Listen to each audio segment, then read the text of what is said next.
شوفوا الجمال، شوفوا ربي إنها حلوة الصراحة، روعة كلها شغل يدوي.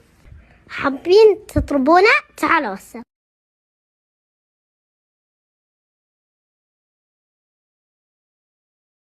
يقول ابن القيم: لو يعلم العبد كيف يدبر الله له أموره لذاب قلبه محبة لله، ولعلم يقينا أن الله أرحم به من أمه وأبيه. فإن كنت في ألم فأنت في رحمة الله. هذا الألم سيكون فيه المغفرة لذنبك والرفعة لدرجتك والعطاء من الله والعوض بعده.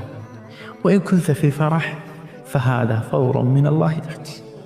يقول ابن القيم: لو يعلم العبد كيف يدبر الله له أموره لذاب قلبه محبة لله. يقول النبي صلى الله عليه وسلم: إن الله تعالى إذا أحب عبدا دعا جبريل. فالله تعالى يدعو أعظم ملائكته في الملأ الأعلى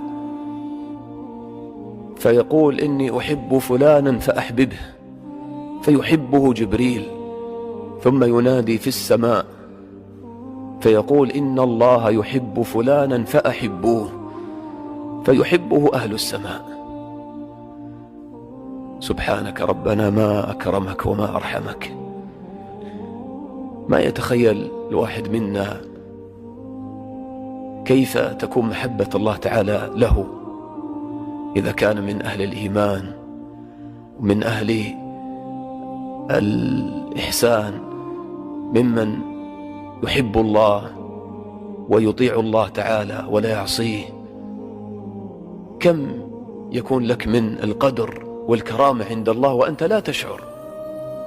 أنت تمشي على الأرض ولا تشعر بما يحصل لك في الملكوت الأعلى، كما قال الله تعالى: يحبهم ويحبونه. الله تعالى يذكرك كلما ذكرته. من ذكرني في نفسه ذكرته في نفسي، ومن ذكرني في ملأ ذكرته في ملأ خير منه.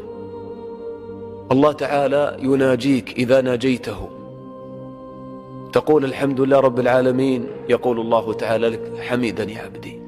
تقول: الرحمن الرحيم، يقول الله تعالى لك: أثنى علي عبدي.